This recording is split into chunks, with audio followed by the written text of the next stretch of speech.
Entendendo a história. O sistema por trás de 50 anos de calúnias contra Lula. Do DOPS ao Telegram, 5 décadas de ataques sistemáticos, seus operadores, seus veículos e seus desfechos. Cada calúnia tem uma origem. Cada origem tem um nome. Luiz Inácio Lula da Silva. Filho de imigrantes nordestinos, nascido em Caetés, Pernambuco, em 1945. Chegou a São Paulo aos 7 anos. Aos 12, começou a trabalhar. Aos 18, perdeu o dedo em uma prensa na Metalúrgica Independência. Tornou-se líder sindical, fundou o Partido dos Trabalhadores e candidatou-se à presidência 4 vezes antes de vencer. Nenhum político brasileiro foi mais atacado. E nenhum sobreviveu a tantos ataques. 1964. O regime militar precisava destruir a credibilidade do líder sindical que paralisava o ABC paulista. A solução foi uma calúnia cirúrgica. Lula teria cortado o próprio dedo de propósito para se aposentar e não trabalhar. Os responsáveis, o DOPS, Departamento de Ordem Política e Social, e o SNI, o Serviço Nacional de Informações, a Polícia Política e o Serviço de Inteligência da ditadura. O veículo, a imprensa censurada do regime. O desfecho. Os registros médicos de 1964 provam que o dedo foi esmagado por uma prensa industrial, em um turno noturno. A mentira sobreviveu décadas no imaginário antipetista, prova de que mentiras bem plantadas têm raízes profundas. 1989. Primeira eleição presidencial direta em 29 anos. Roberto Marinho, dono da Rede Globo, não queria Lula na presidência. O último debate entre Lula e Fernando Collor de Mello foi transmitido ao vivo. O que o Brasil viu no Jornal Nacional, na noite seguinte, foi outra coisa. A edição mostrou os melhores momentos de Collor e os piores de Lula. O responsável pela operação, José Bonifácio de Oliveira Sobrinho, o Boni, vice-presidente da Globo. Armando Nogueira, diretor de jornalismo, tentou resistir. Não conseguiu. Em 2011, Boni admitiu publicamente a mutreta. Em 2015, o próprio Jornal Nacional fez meia-culpa histórico. Tarde demais. Collor já havia ganhado a eleição. E foi Collor quem confiscou a poupança dos brasileiros em 1990, não Lula. Durante 4 eleições seguidas, de 1989 a 2002, o sistema operou com um único argumento: o medo. Paulo Maluf, Fernando Collor e o PSDB espalhavam que Lula confiscaria poupanças, dividiria casas e implantaria o comunismo. A revista Veja do Grupo Abril, controlado por Roberto Civita, amplificava o terror em cada edição. O SBT de Silvio Santos contribuía com cobertura favorável aos adversários. Era um sistema integrado de mídia e política com um único objetivo: manter o poder longe do trabalhador que havia chegado perto demais. 2005. Roberto Jefferson, presidente do PTB, criou a narrativa do Mensalão.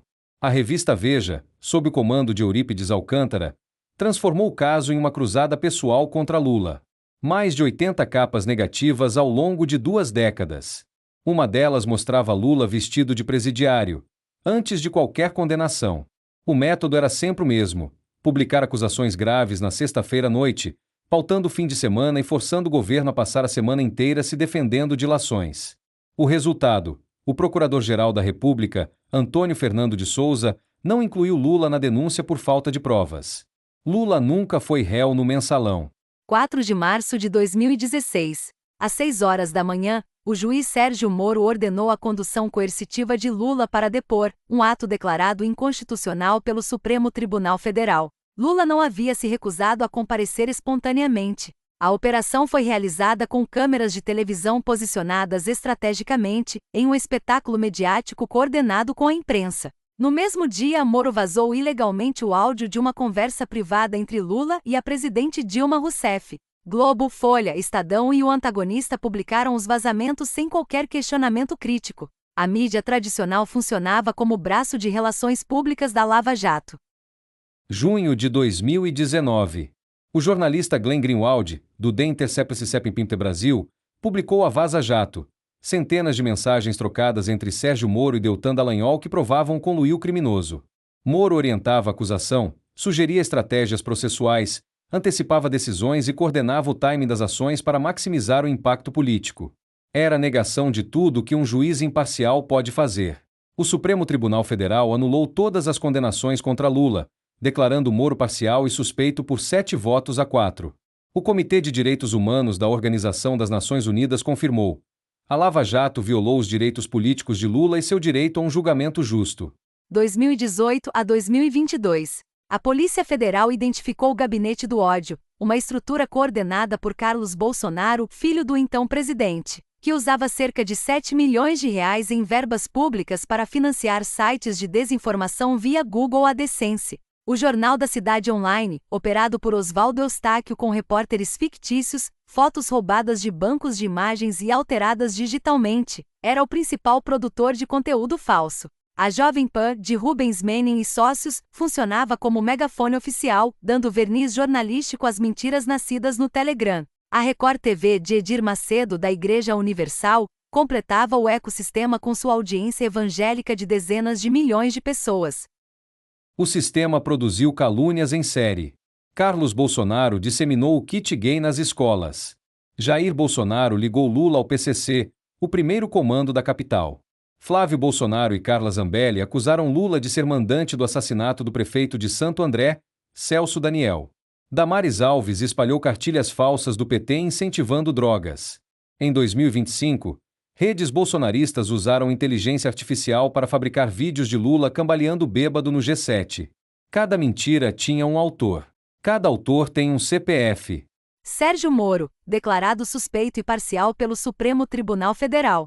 Deltan Dallagnol, condenado pelo Conselho Nacional do Ministério Público e com mandato de deputado cassado pelo Tribunal Superior Eleitoral. Jair Bolsonaro, inelegível até 2030 e réu no Supremo Tribunal Federal por tentativa de golpe de Estado. Carlos Bolsonaro, indiciado pela Polícia Federal. Carla Zambelli, tornozeleira eletrônica, ré no Supremo, exilada em 2025.